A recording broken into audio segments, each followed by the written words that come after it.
नजदियों की साजिश को खाक में मिटा डाला, नूरे हक के जलवों ने दिल को जगमगा डाला।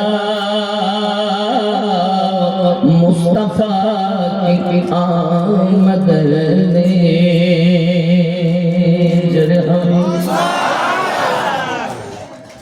और शेर समाप्त कीजिए। पड़ गई नजर जब भी, पड़ गई नजर जिस पर मेरे ख्वाजा संसद की, पड़ गई नजर जब भी मेरे ख्वाजा संसद की, पल भर में साइल की किस्मत को बदल डाला। नूर हक की जलवों ने अल्लाहुम्मा सल्ली अला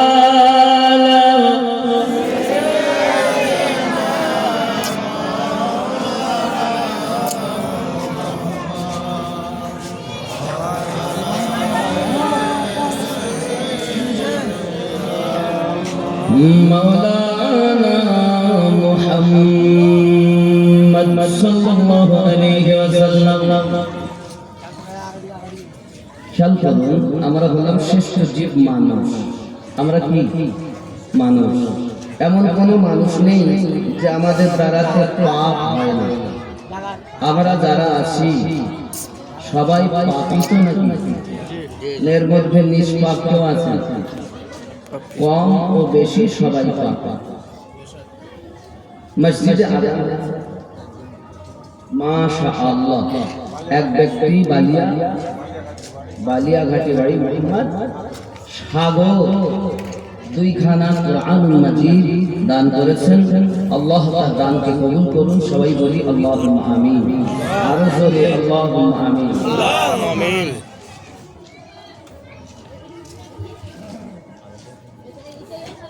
মসজিদে আযান হয়েছে। আযান হওয়ার পর নিজে জলদি করে ছুটেছি, ছুটি ওযু বানিয়ে নিয়েছি, তাহরিমা বেঁধে দাঁড়িয়ে গেছে। আল্লাহ পাক বলছেন, হ্যাঁ বান্দা, তুই এখনই মিথ্যা কথা বলবি, এখনই মোবাইলে ফেসবুক চালিয়ে কত গান সিনেমা দেখে,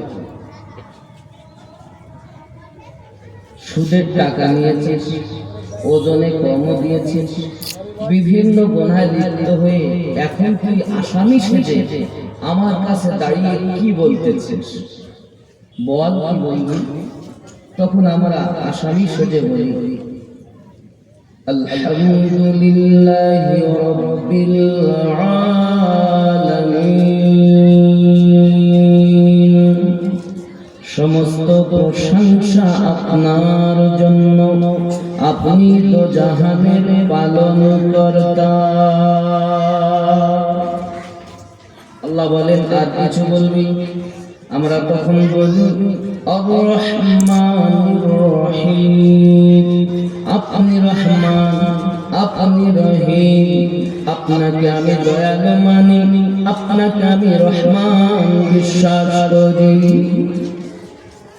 কি বলতে চাচ্ছিস ভালো করে বল। তখন আমরা আবার বলি, মালিকি ইয়াউমিদ্দিন। বিচার দিবসের আপনি মালিক। আয় আমার রব, আমি গুনাহ করতে ভালোবেসেছি, সুদের টাকা নিয়েছি, মিথ্যা কথা বলেছি, সুদ খেয়েছি, মোবাইলের মাধ্যমে কত নাচ গান দেখেছি। আয় মাওলা, মানুষের নজরে যেমন আপনি লুকিয়ে রেখেছেন, হাসরের দিন অমনি করে আপনি লুকিয়ে রাখবেন, কারণ আপনাকে আমি বিচার দিনের মালিক মানি। আল্লাহ পাক বলেন আর কিছু বলবে, তখন আমরা বলি ইয়্যাকা না'বুদু ওয়া ইয়্যাকা নাস্তাঈন, আমি তোমারই ইবাদত করি, তোমার কাছে সাহায্য প্রার্থনা করি। আল্লাহ পাক বলেন কি সাহায্য চাস একবার বল, তখন আমরা বলি ইহদিনাস সিরাতাল মুস্তাকিম,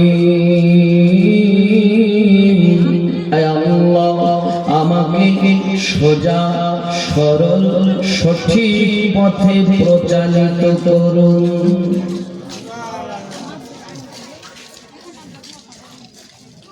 কাদের পথে চলতে চাস?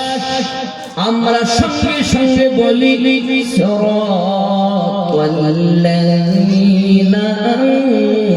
আন'আমতা আলাইহিম, তাদের পথে যাদেরকে আপনি পুরস্কৃত করেছেন, অনুগ্রহ করেছেন, দয়া করেছেন, তাদের পথে পরিচালিত করুন।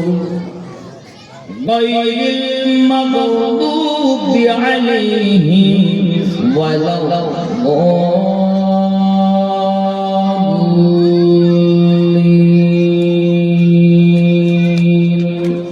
তাদের পথে নয় যারা অভিশপ্ত হয়েছে, লানত প্রাপ্ত হয়েছে, বহিষ্কৃত হয়েছে, তাদের পথ থেকে আমাকে হেফাজত করে নিয়ামত প্রাপ্ত ব্যক্তিদের পথে পরিচালিত করুন। কথা কি বুঝতে পেরেছেন? সূরা ফাতিহা প্রার্থনার সূরা, একটি মাত্র প্রার্থনা, সেটি হলো সঠিক সরল সোজা পথে চালিত হওয়ার জন্য রবের কাছে আমাদের আবেদন। কথা কি বোঝা যাচ্ছে না? জি জি, আমার কথা স্পষ্ট বুঝতে পারছেন?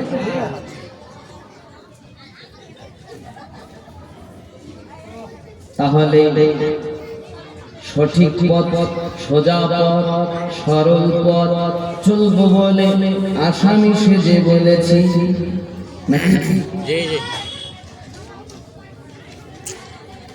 আয় আমার আল্লাহ, আপনি কাদের প্রতি নিয়ামত দিয়েছেন?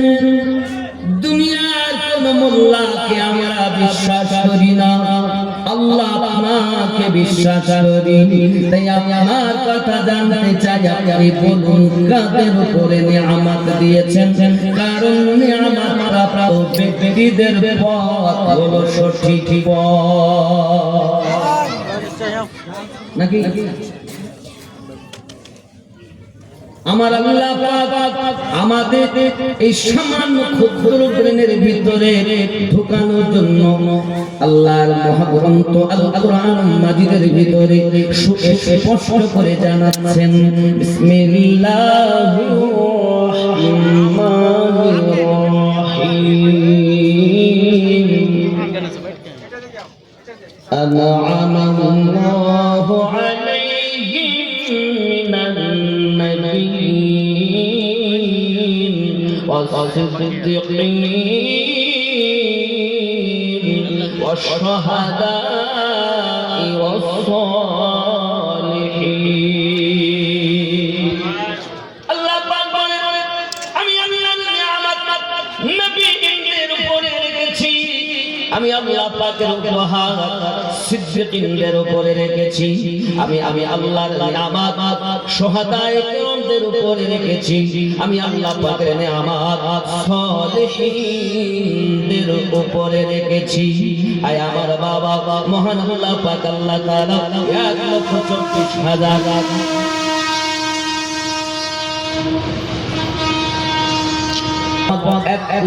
1,24,000 নবী ও রাসূল সৃষ্টি করেছেন, তার মধ্যে 313 মতান্তরে 14 জন রাসূল ছিলেন।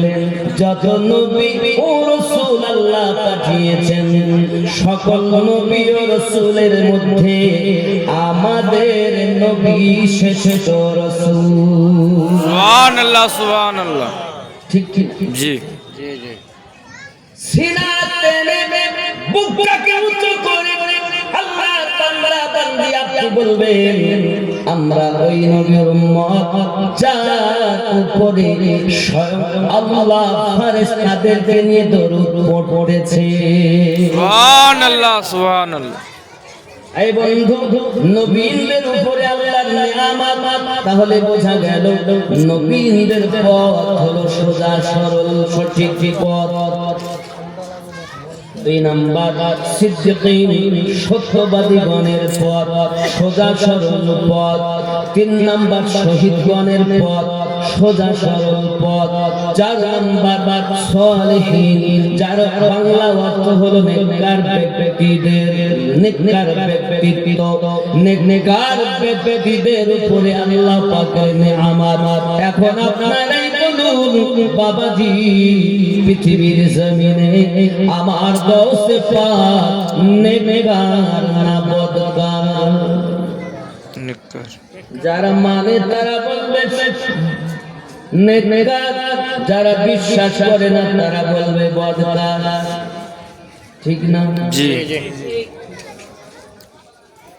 হিন্দুস্তানের বাদশা খোদা গরিব নওয়াজ নেককার না বদকার? নেককার। যদি আপনার বিশ্বাস হয় নেককার, তবে তাদের উপরে আছে আল্লাহ পাকের পুরস্কার।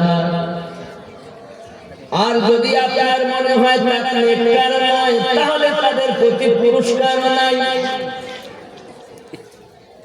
কিন্তু আমার আল্লাহ পাক বলেছেন নেককার ব্যক্তিদের উপর আমি আল্লাহ পাকের পুরস্কার। এ বাবা মুজাদ্দিদ আল-ফিসানি রাদিয়াল্লাহু তাআলা আনহু, তিনিও নেককার ব্যক্তি। খাজা বাকি বিল্লাহ আলাইহি রহমাতুল্লাহ দোয়া, তিনিও নেককার ব্যক্তি। খাজা শাহাবুদ্দিন সাহারওয়ার্দী, তিনিও নেককার ব্যক্তি। আব্বা আমার মেহরারা শরীফের আলে রাসূল হুজুর কিবলা, তিনিও নেককার ব্যক্তি। সরকারে আলা হযরত, তিনিও নেককার ব্যক্তি। হে বাবা, আরো আগিয়ে যান মাদ্রাসার জমিনে আলাউল হক বান্দাবি আলাইহি রহমাতুল্লাহ দোয়া, তিনি হলেন নেককার ব্যক্তি। বিশ্বাস আছে? বিশ্বাস আছে? জি বাংলায় বলে বিশ্বাস, আর গাতে বলে ঈমান। আপনার বিশ্বাস না হয় আপনি চলে যান, দেখবেন আলাউল হক বান্দাবি রাহমাতুল্লাহ আলাইহি দরবারে 650 বছর হয়ে গেল, এখন একটা কাঁঠালের গাছ আছে বাবা জীবিত। ওই গাছটার একটা খাসিয়াত হলো এই, ওই কাঁঠালের ধর্ম পিচি থেকে গাছ হয়। কাঁঠাল খেয়ে পিছন থেকে গাছ হয় না? জি কিন্তু ওই গাছের আপনাদের নিকটেই যে দেখে আসে 300 আল্লাহর ওলির বেলায়াত যিনি জব্দ করেছেন, তিনি আলাউল হক বান্দাবি রাহমাতুল্লাহ। শুধু এতটুকুই না, সাইয়্যিদ মাসউল কালিমি আলাইহি রাহমাতুল্লাহ, তিনি নেককার ব্যক্তি। আমার সোনা মানিকেরা, ঠিক এমন করে তামাম পৃথিবীতে আল্লাহ পাক তার নেককার ব্যক্তি দিয়েছে রেখেছেন। আমরা নামাজেই বলেছি সিরাতাল্লাযীনা আন'আমতা আলাইহিম, আপনার নিয়ামত প্রাপ্ত ব্যক্তিদের পথে প্রচালিত করুন। নামাজে বলে যাহা, বাস্তবে চলে যারা, তারাই শুধু আহলে সুন্নাত ওয়াল জামাআত। আর নামাজে বলে এক, বাইরে এসে চলে আর এক, তারা আর সব হবে কিন্তু সুন্নি হতে পারবে না। সুবহানাল্লাহ সুবহানাল্লাহ। কথা বোঝা যাচ্ছে না? জি জি আমি কি দলিলের বাইরে কথা বলছি না? না জি স্পষ্ট কথা। এবার যদি আপনি বলেন এই নেককার ব্যক্তিদের সঙ্গ হলে কি হবে? আব্বা আমার সূরা বনী ইসরাঈল 71 নম্বর আপনি উঠান, আল্লাহ পাক প্রত্যেক কওমকে ডাক দেবেন, বিসমিল্লাহির রহমানির রহিম, ইয়াউমা নাদউ কুল্লা উনাসিম বিইমামিহিম। স্মরণ করো ওই দিনের কথা, যেদিন আল্লাহ পাক প্রত্যেক কওমকে তার ইমামের সঙ্গে ডাক দেবেন। এই ইমামের বাংলা অর্থই হলো আপনার আমার জন্য পথ প্রদর্শক ইয়ানি কে মুর্শিদে গ্রামে। আপনি বলবেন আমি মুর্শিদ ধরব না, তবে দুনিয়ার আল্লাহর কথা শুনবেন না, আল্লাহ পাকের কথা শুনুন। আল্লাহ পাক বলছেন বিসমিল্লাহির রহমানির রহিম, মান ইয়াহদিল্লাহু ফাহুয়াল মুহতাদি। আমি আল্লাহ যাদের হেদায়েত দান করি তারা হেদায়েত প্রাপ্ত হয়। ওয়া মান ইউদ্লিল ফালান তাজিদা লাহু ওয়ালিয়াম মুরশিদা। জোরে বলুন হেদায়েতের মালিক কে? আল্লাহ। আরো জোরে বলুন আল্লাহ। হেদায়েতের মালিক কে? আল্লাহ। আল্লাহ বলেন মান ইয়াহদিল্লাহু ফাহুয়াল মুহতাদি। আমি আল্লাহ যাদের হেদায়েত দান করি তারা হেদায়েত প্রাপ্ত হয়। সূরা আল কাহাফ আয়াত নাম্বার 17। ওয়া মান ইউদ্লিল, আমি আল্লাহ যাদের পথ ভ্রষ্ট করি ফালান তাজিদা লাহু ওয়ালিয়াম মুরশিদা। পথ প্রদর্শক আউলিয়াকে মুর্শিদ রূপে পাবে না। আব্বা আমার কিয়ামতের দিন ইমামের সামনে আমাদের উঠতে হবে। এই ইমাম হলো আমাদের পথ প্রদর্শক, যার কথা শুনে আমরা জীবন বাস্তবায়ন করেছি, যার কথা শুনে আমরা জীবন পরিচালনা করেছি। বোঝা গেল এই মুর্শিদে হকের সঙ্গে কিয়ামতের দিন উঠতে হবে। কারণ নামাজি বলেছে সিরাতাল লাযিনা আন'আমতা আলাইহিম। জোরে বলুন সুবহানাল্লাহ। কথা কি বুঝে আসছে? জি। এখন যদি বলেন আমি চলবো না, আমার কিছু করার নাই, জি, আপনার কবরে আপনি যাবেন, আমার কবরে আমি যাব। খেয়াল রাখতে হবে আমি মুক্তির আপনার কবরে যাবে না, কিন্তু আমিনার কলিজার টুকরা আমাদের নবী আমাদের কবরে আগমন করবে। আমি বুঝাতে চাচ্ছি পৃথিবীর সারজমিনে আমাদের নিয়ামত প্রাপ্ত ব্যক্তিদের পথে চলতে হবে। মহান আল্লাহ পাক আল্লাহ তাআলা এত নিয়ামত দান করেছেন তার হাবিবের উপরে, এবং আমার রাসূল পাকের কলিজার টুকরা মা খাতুনে জান্নাতের উপরে। জোরে জোরে বলি সুবহানাল্লাহ। নবুয়ত এলানে 5 বছর আগে আমার নবী পাকের কলিজার টুকরা যার নাম ইসমে গ্রামে রাখা হয়েছে ফাতিমা জোহরা রাদিয়াল্লাহু তাআলা আনহা। আব্বা আমার তিনি দুনিয়া জমিনে তার মিলাদ পাক হয়েছে। মক্কা নগরে তার শুভ আগমন। আম্মা জানের নাম খাদিজাতুল কুবরা রাদিয়াল্লাহু তাআলা আনহা। আব্বা জানের নাম মুহাম্মাদুর রাসূলুল্লাহ সাল্লাল্লাহু আলাইহি ওয়াসাল্লাম। জান জান বাবজি আমার মক্কা নগরে তিনি যখন আগমন করেছে, আল্লাহ পাকের দয়া, আল্লাহ পাকের মেহেরবানি, দিন যায় রাত আছে। আম্মা ফাতিমা জোহরা রাদিয়াল্লাহু তাআলা আনহার কথা বলবো। তিনি কে? তিনি এমন একজন পাক দামান মহিলা ছিলেন যার সম্পর্কে আল্লাহ পাক কোরআন মাজিদে 33 নম্বর সূরা 33 নম্বর আয়াত সূরা আহজাবের 33 নম্বর আয়াত আল্লাহ পাক বলেছেন ইন্নামা ইউরিদুল্লাহু লিইয়ুযহিবা আনকুমুর রিজসা ওয়া আহলি ওয়া ইউতাহিরুকুম তাতহীরা। আহলি বাইত ওয়া ইউতাহিরুকুম তাতহীরা। আমি আল্লাহ পাক আল্লাহ তাআলা তাদেরকে ইয়ানি খাতুন জান্নাত রাদিয়াল্লাহু তাআলা সহ আমার নবী পাকের পরিবার পরিজনদেরকে নাপাকি থেকে পাক করে দিয়েছি।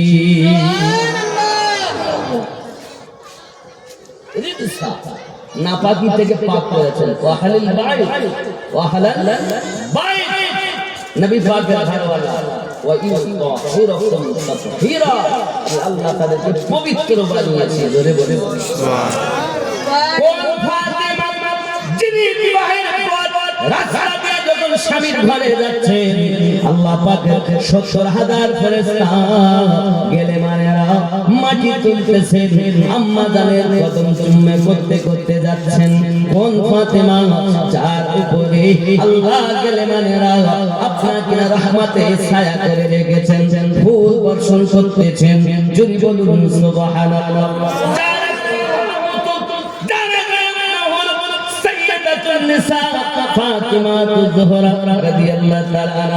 আমি আপনাদের আরো একটা কথা ঢোকাতে চাচ্ছি বাবা। ইসলাম ধর্ম আল্লাহ পাক দিয়েছেন, যিনি এই ধর্মের সর্বপ্রথম বাণী প্রচার করেছেন তিনি আমাদের নবী। এর আগে আদম পয়গম্বর থেকে অনেকে, কিন্তু আমরা তো সে সময় ছিলাম। আমাদের সময় প্রথম যিনি আল্লাহ পাকের ওয়াহদানিয়াতের কথা বলেছেন তিনি আমাদের নবী। ঠিক না বল? কথা বলো। এখন ইসলামটা কোন ধারায় চলে আপনার জানা দরকার। ইসলাম কিন্তু যা পুত্র দিয়ে বংশ গৌরব দেখান, আপনাদের বংশের গৌরব কিন্তু নাই। কিন্তু আমার নবী পাকের কন্যা থেকে যে বংশ চলতেছে ওই বংশ আজও চলতেছে, আমার করতেই চলবে। ইসলাম ইসলামের ইতিহাস ইসলাম ধর্ম দুটি গোত্র দিয়ে চলছে। ইমাম হাসান পাকের বেটা হাসানে মুসান্না থেকে, আর ইমাম হুসাইনের বেটা ইমাম জয়নুল আবেদিন থেকে। ইসলামের দুটি ধারাবাহিকতা কিয়ামত অবধি চলবে। কথা বোঝেননি? বুঝতে পেরেছেন? ইসলাম আপনি মনে করছেন আপনার হুজুর এনে দিয়েছে, একদম মিথ্যা কথা। ইসলাম এনে দিয়েছেন রাসূল, আর রাসূলের আওলাদ আম্মা খাতুনে জান্নাত পাকে বেটা ইমাম হাসানে পাক, ওনারই আওলাদ ইমাম হাসানে মুসান্না। আর খাতুনে জান্নাতের কলিজার টুকরা হযরতে ইমাম হুসাইন, এই ইমাম হুসাইন পাকের বেটা জয়নুল আবেদিন, জয়নুল আবেদিনের বেটা ইমাম বাকর, ইমাম বাকরের বেটা ইমাম জাফর সাদিক, আর ইমাম জাফর সাদিক হলেন ইমামে আজমের পীর ও মুর্শিদ। জোরে বলো। ইমাম জাফর সাদিকের বেটা ইমাম মোহাম্মদ কাসিম, ওনার বেটা ইমাম আলী রাজা, ওনার বেটা আপনার ইমাম তাকি আলী, ওনার বেটা ইমাম নাকি আলী, ওনার বেটা ইমাম হাসান আসকারি, আর ওনারই বেটা আসবেন ইমামে মেহেদী। জোরে বলবো। এটি হলো ইসলামের ধারাবাহিকতা। আজ আপনি যাদের দ্বারা ইসলাম পেয়েছেন তাদেরকে চিনছেন না। এখন পুরি ওই হুজুর আমার ভালো, এটা ইসলাম নয়। ইসলামের গোড়ায় এনারা কত কষ্ট করেছেন ইসলামের জন্য। আম্মা ফাতিমা রাদিয়াল্লাহু তাআলা আনহার জিন্দেগি অতি সুন্দর। হে বাবাজি আমার সোনা মানিক, যখন এক এক করে ওনার আপনার বয়স হয়েছে, বিবাহ দেওয়ার মতো অনেকেই প্রস্তাব দিয়েছেন বিবাহ করব, চলো না গিয়ে যাই। হঠাৎ করে আমার নবী পাক বলছেন, আলী তোমার কি বিবাহ করার মতো কোনো সরঞ্জাম আছে? হুজুর আছে, আমার একটা ইজার আর একটা আছে আপনার কিনা তলোয়ার। আমার নবী পাক বলেন, দেন মোহর আদায় করার জন্য তুমি তোমার ইজারটা বিক্রি করে আসো। আব্বা আমার আলী রাদিয়াল্লাহু তাআলা উসমান বিন কাছে গিয়ে ওটাকে বিক্রি করলেন, তিনি খরিদ করলেন আর শুভ সংবাদ দিলেন, উসমান আমি আলীর বিবাহ খাতুনে জান্নাত ফাতিমার সঙ্গে হবে। সুবহানাল্লাহ। উনি বললেন, আমি এটা নিয়ে করব, এটা আমার আর দরকার না, এটা আপনাকে আমি তোফা দিলাম। জোরে বলে উনি নিলেন, চলে আসেন। আব্বা আমার এইদিকে আমার নবী পাক বিবাহ চিন্তা ভাবনা করছেন। হঠাৎ জিবরাইল আলাইহিস সালাম এসে হাজির হয়েছে। আয় ইয়া রাসূলুল্লাহ, ইয়া হাবিবাল্লাহ, আরশে আজিমে ফাতিমার বিবাহ হয়ে গেছে, আপনি দুনিয়াতে সেটাকে সুসম্পন্ন করে দিন। আমার নবী জিজ্ঞাসা করেন, জিবরাইল ফাতিমার বিবাহ হলো আরশে আজিমে, ওই বিবাহ কে দিয়েছেন? আমার আল্লাহ পাক আল্লাহ তাআলা নিজে মালিক হইয়া ফাতিমার বিবাহ সুসম্পন্ন করেছে। ওয়াজের সময় ডিস্টার্ব করলে হবে না। আমাকে ভাই 1 ঘন্টা ওয়াজ করতে দিতেন, তারপরে কালেকশন দেবেন। আর যদি মনে করেন দিয়ে যাবো তো নাম লিখে নেন, লাস্টে দেন। আমার তার পেতে গেলে ওয়াজ হবে, পরে তখন বলবেন হুজুর আমি টাকা পয়সা জানলাম ওয়াজ হবে না।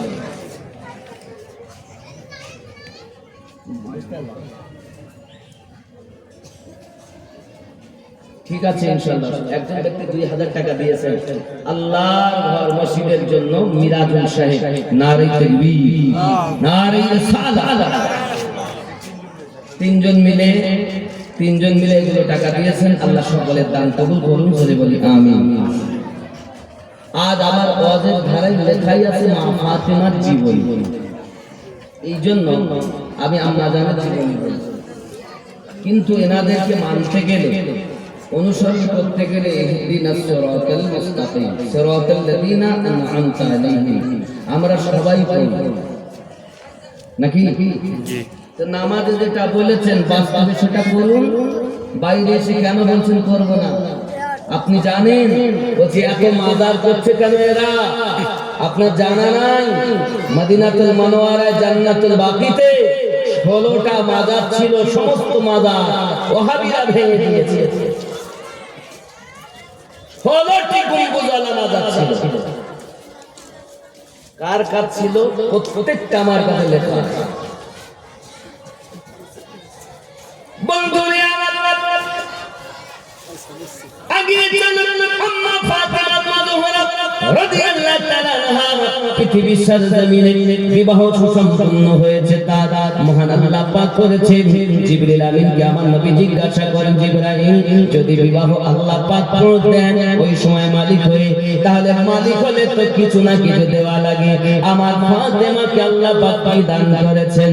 সঙ্গে সঙ্গে জিবরাইল আমিন বলছেন, ইয়া রাসূলুল্লাহ, ইয়া হাবিবাল্লাহ, আপনার কন্যা ফাতেমার জন্য বিবাহের আল্লাহ পাক মালিক হয়ে তাম দুনিয়াকে ওয়াকফ করে দিয়েছে। এই যে জমিনে আপনি বসে আছেন, রেকর্ড আপনার নামে হতে পারে, দলিল আপনার নামে হতে পারে, কিন্তু আল্লাহ পাক রূহের জগতে মা খাতুনের জান্নাতে আপনার নামে 500 টাকা আল্লাহ কবুল করুন। কথা বুঝছেন? আল্লাহ পাক আল্লাহ তাআলা আপনার ওয়াকফ করে দিয়েছে দুনিয়ার জমিনগুলো। আর এই জমিনে ওনাকে দাফন করা হয়েছে। আচ্ছা, ওনাকে কবর চেনে না, কিন্তু এক শ্রেণীর মৌলবীরা ওয়াজ করে বলে কবর বলেছে আমি নবীর মেয়ে চিনি না, আলীর স্ত্রী চিনি না, হাসান হোসেনের মা চিনি না। কত সুন্দর বিনিয়ে বিনিয়ে বলে যে আবু যার গফফারী রাদিয়াল্লাহু তাআলা কবর খোদাই করেছেন। কবর খোদাই করে বলছেন, কবর তুমি জানো তোমার মধ্যে কাকে রাখা হবে? কবর বলছেন উত্তর দিয়ে কাকে? আবু যার গফফারী রাদিয়াল্লাহু তাআলা বললেন নবী পাকের কন্যা ফাতেমাকে। কবর উত্তর দিয়েছে আমি নবীর কন্যা চিনি না। হাযা হাদিসুন মাওজুদ, এই হাদিসটি হলো বানাওয়াট, একদম মিথ্যা। আলে রাসূলের শানে এটা তোহমাত বা বদনাম।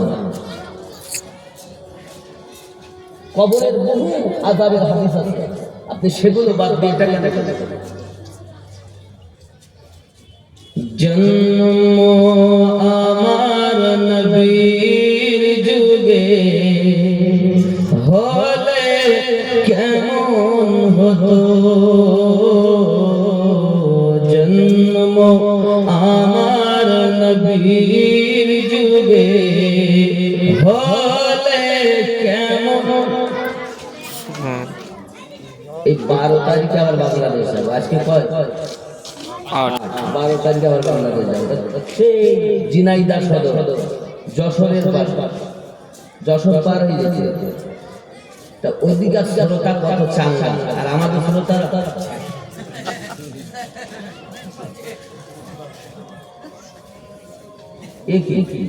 বাড়িতে কসম করে এসছেন যে কথা বলবেন না, আমার সঙ্গে একটু বড় জন্ম আমার নবীর যুগে হলে কেমন হতো, জন্ম আমার নবীর যুগে হলে কেমন হতো নয়নে রসূল পাক দেখিলে কেমন হতো জন্ম আমার নবীর যুগে হলে কেমন হতো দুই নয়নে রসূল পাক দেখিলে কেমন হতো জন্ম আমার নবীর যুগে হলে কেমন হতো আসতো ভেসে হযরতে বেলালের মধুর আযান, যে আযানে ছিল এমন প্রেম মুগ্ধ রহমান। দয়ার নবীর পিছে নামাজ পড়লে কেমন হতো দুই নয়নে রসূল পাক দেখিলে কেমন হতো জন্ম আমার নবীর যুগে হলে কেমন হতো কেমন ছিল দৃশ্য মদিনার, দেখছেন সব সাহাবী খেলছে নবী হাসান হুসাইন পাশে দয়াল নবী নবী ডাকছেন নবী হাসান, শুনিলে কেমন হতো দুই নয়নে রসূল পাক দেখিলে কেমন হতো জন্ম আমার বীর যুগে হলে কেমন হতো যদি বলুন না ইয়া রাসূলুল্লাহ। ইয়া রাসূলুল্লাহ যে আমার সোনামণি হযরত ফাতিমা তুজ জোহরা রাদিয়াল্লাহু তাআলা আনহা